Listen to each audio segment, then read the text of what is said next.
एक स्टूडेंट के लिए, चाहे वो किसी भी स्टैंडर्ड में हो, पढ़ाई इंपॉर्टेंट है। पढ़ाई के लिए सबसे इम्पोर्टेंट है टाइम टेबल, राइट। पर आपके भी मन में एक क्वेश्चन होगा कि क्या बिना टाइम टेबल की पढ़ाई नहीं हो सकती? हर स्टूडेंट टाइम टेबल बनाता है क्या? तो एक छोटी सी एग्जांपल से समझते हैं। जैसे कि अगर मुझे सुबह उठकर पढ़ना है, ये मैं जानता हूँ, लेकिन मैंने ये क्लियर नहीं की है कि कब से पढ़ना है और कितने घंटे पढ़ना है। तो इस वजह से हमारा सुबह उठने का टाइम फिक्स नहीं होगा, पढ़ने का समय निश्चित नहीं होगा, कितने घंटे पढ़ पाएंगे ये भी निश्चित नहीं, क्या डेली पढ़ पाएंगे ये भी फिक्स नहीं। लेकिन अच्छे नॉलेज के लिए डेली पढ़ना जरूरी है।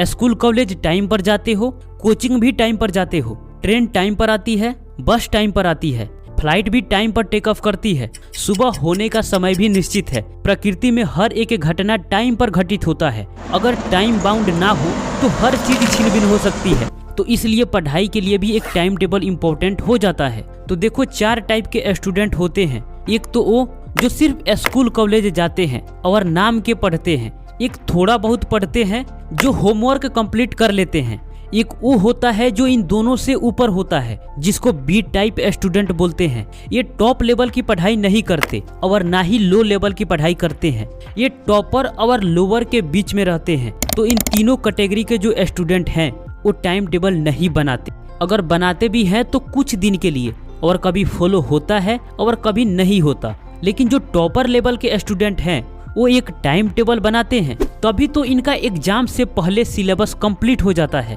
और कई बार रिवीजन करते हैं और टॉपर्स की कैटेगरी में शामिल हो जाते हैं। तो टॉपर्स को ये सब पता रहता है कि सिलेबस कितना कंप्लीट हुआ है और कितना बाकी है और कब तक कंप्लीट होगा। और जो स्टूडेंट टाइम टेबल नहीं बनाते उनको पता ही नहीं चलता कि उनका समय कैसे खत्म हो रहा है, कितना सिलेबस कंप्लीट हुआ है और कितना बाकी है, ये सब पता नहीं रहता। इसीलिए तो एग्जाम के समय रोते हैं कि मेरा इतना सिलेबस बाकी है, कैसे होगा कैसे होगा। तो ये सिचुएशन ना आए इसीलिए टाइम टेबल बनाना पड़ता है। देखो आप बिना टाइम टेबल के भी पढ़ाई कर सकते हो, लेकिन नेक्स्ट लेवल की फोड़ना हो तो टाइम टेबल बनाना पड़ता है। और स्टडी स्टडी स्टडी और इंजॉय सब बैलेंस रहता है। तो देखो स्टार्टिंग से टाइम टेबल बनाना और उसके अकॉर्डिंग स्टडी करना, इसका इतना बेनिफिट है, जो समझ जाता है वो टाइम टेबल बना लेता है। नंबर 1, लास्ट टाइम में पढ़ाई का प्रेशर नहीं होता। नंबर 2, अंडरस्टैंडिंग अच्छी होती है। नंबर 3, क्लास में आप स्मार्ट स्टूडेंट बनते हो, क्योंकि घर पर आप स्टडी करते हो तो टॉपिक्स को ज़्यादा समझ पाते हो और क्लास में आप उसको एक्सप्लेन करते हो। नंबर 4, हर दिन अच्छे से इंजॉय करते हो, पछतावा नहीं होता। नंबर 5, धीरे धीरे आप एक डिसिप्लिन्ड इंसान बन जाते हो जिसका इज्जत हर कोई करता है। तो देखो मैं आपको सिर्फ किताबी कीड़ा बनने के लिए नहीं बोल रहा हूँ, मैं एक अच्छी अंडरस्टैंडिंग के साथ पढ़ाई के बारे में बता रहा हूँ। पढ़ाई इंसान को सोचने, समझने और सही निर्णय लेने की क्षमता विकसित करती है। इस पर हम किसी दूसरे वीडियो में डिटेल्स में बात करेंगे। तो देखो टाइम टेबल बनाना आसान है पर फॉलो करना मुश्किल है। इसके लिए 2 बातें ध्यान में रखना है।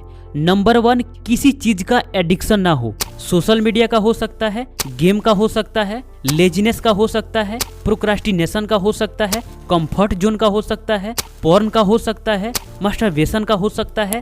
इसमें किसी भी चीज का एडिक्शन हो सकता है। क्या आपको किसी चीज का एडिक्शन है या नहीं? अगर है तो बताओ कि वो किस चीज का है। किसी चीज का एडिक्शन होना इसका मतलब ये है कि आपका मैक्सिमम टाइम और एनर्जी उस एडिक्टिव चीज से खुद को सेटिस्फाई करने में खत्म हो जाता है। लेकिन दुख की बात यह है कि वो कभी पूरा नहीं होता और आपका मैक्सिमम टाइम और एनर्जी इन सब चीजों में जाएगा। तो आप टाइम टेबल को कैसे फॉलो कर सकते हो, राइट? अगर आप दिन के 1 से 1.5 घंटे गेम खेलते हो तो इसका एडिक्शन नहीं है। लेकिन अगर आप दिन के 4 घंटे 5 घंटे या पूरा दिन गेम में ही लगा देते हो और ऐसा डेली करते हो तो ये एक एडिक्शन है और ऐसा ही किसी भी चीज का हो सकता है। Number 2, target. वो क्या चीज है जो आपको डेली पढ़ने के लिए पुश करे? और मैं क्यों 6 घंटे 8 घंटे 10 घंटे पढ़ाई को दूं, इंजॉय क्यों ना करूं? आपका मन इसका जवाब मांगेगा। तो इसलिए पढ़ाई करने का भी एक रीजन होना चाहिए। अब बात करते हैं कि एक परफेक्ट टाइम टेबल बनाएंगे कैसे। तो इसमें भी 2 टाइप के स्टूडेंट आते हैं। फर्स्ट, जो स्कूल या college plus coaching plus self study करते हैं। सेकेंड, ऑफलाइन कोचिंग या online classes plus self study करते हैं। जो कम्प्लीटली घर पर ही रहकर पढ़ाई करते हैं। अब इसमें भी दो टाइप के स्टूडेंट होते हैं, एक जो रात में पढ़ाई करता है और दिन में 8 से 10 बजे तक सोता है। इस कैटेगरी के स्टूडेंट मैक्सिमम सिटीज में ही मिलते हैं। और दूसरा जो रात को जल्दी सोता है और अर्ली मॉर्निंग में उठकर पूरे दिन पढ़ाई करता है। तो इन तीन कैटेगरी के स्टूडेंट के लिए एक जैसा टाइम टेबल नहीं हो सकता। आप किस टाइप के स्टूडेंट हो फाइंड आउट करो, राइट। और इसमें से जो भी टाइम टेबल सूटेबल लगे उसे नोट करो। फर्स्ट, स्कूल या college plus coaching plus self study वाले student. School plus coaching is equal to 7 to 8 hours. आपका इतना टाइम तो लगता होगा, right. To sleep 6 to 7 hours, तो टोटल 13 से 15 आवर्स हो सकते हैं। फिर भी आपके पास मिनिमम 9 आवर्स बचते हैं। अगर इसमें से भी हम डेली 5 आवर्स किसी दूसरे एक्टिविटीज के लिए निकाल दें, जैसे घर के कुछ काम हो गए, इंजॉयमेंट में, खेलने में, पढ़ाई के अलावा कुछ भी एक्स्ट्रा एक्टिविटी हो सकता है, उसके बाद आपके पास 4 घंटे बचते हैं। अब स्कूल और कोचिंग के अलावा अगर आप डेली 4 घंटे घर पर पढ़ाई करते हो यानी सेल्फ स्टडी, तो आप एग्जाम में तहलका मचा दोगे। अब डिपेंड करता है कि आप स्कूल में पढ़ने जाते हो या टाइम पास करने, राइट। अगर इसमें से 2 घंटे मॉर्निंग में और 2 घंटे इवनिंग में समय निकल जाता है तब तो बहुत बड़ी। अगर टोटल 4 घंटे इवनिंग में ही मिलता है तब भी आप 2-2 घंटे का 2 सेशन लगाओ। 1 घंटा स्टडी, 10 मिनट ब्रेक, फिर 1 घंटा स्टडी।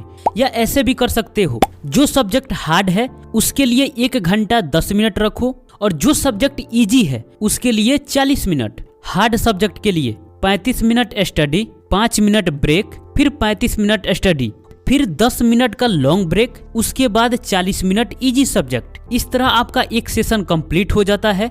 फिर आप 10 से 20 मिनट का लॉन्ग ब्रेक लो, जिसमें डिनर में हल्का भोजन कर सकते हो।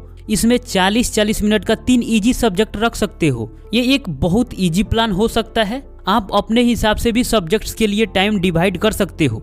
सेकंड, ऑफलाइन कोचिंग या online classes plus self study. तो कोचिंग के लिए कम से कम 2 से 4 घंटे हो सकता है, क्योंकि इस टाइप के स्टूडेंट कोचिंग पर ही डिपेंड रहते हैं। इसके अलावा 6 घंटे आप डेली अच्छे से सेल्फ स्टडी करते हो तो भी बेहतर से बेहतर परफॉर्मेंस करोगे। अगर आप दिन के समय स्टडी करते हो तो आपका एनर्जी मॉर्निंग में पीक पर होगी। तो मॉर्निंग के टाइम को बर्बाद मत करो। तो 2 से 3 आवर्स मॉर्निंग में स्टडी करो, उसके बाद बचे हुए 3 घंटे आफ्टरनून से इवनिंग तक कंप्लीट कर लो। वीडियो को पॉज करके इस चार्ट को आप देख सकते हो।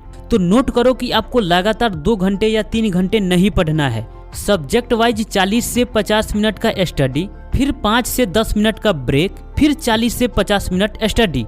अगर किसी सब्जेक्ट में आपको 1.5 घंटे का समय देना है तो आप 45-45 मिनट कर दो। तो जब भी टाइम टेबल बनाना इन बातों को ध्यान में रखना। अब जो नाइट वाले स्टूडेंट हैं उनका टाइम टेबल डे वाले स्टूडेंट से बिल्कुल डिफरेंट होता है। इनका क्लास डे में होता है और नाइट में सेल्फ स्टडी करते हैं और लगातार पढ़ते हैं। बस बीच बीच में 5 से 10 मिनट का ब्रेक होता है, क्योंकि ये 2 घंटे का डायरेक्ट ब्रेक नहीं ले सकते। तो इनका नाइट में प्लान ऐसे होता है 10 से 4 या 11 से 5। तो 5 से 6 घंटे स्टडी को देते हैं, उसके बाद में सोते हैं और दिन में 9 से 10 बजे बिस्तर छोड़ते हैं। तो इस तरह अलग अलग स्टूडेंट के लिए अलग अलग टाइम टेबल होता है। तो इसमें से जो भी आपको अच्छा लगे एक पेपर पर नोट कर लो और अपने स्टडी टेबल के सामने दीवार पर चिपका दो। देखो, टाइम टेबल फॉलो करना इतना कठिन क्यों हो जाता है?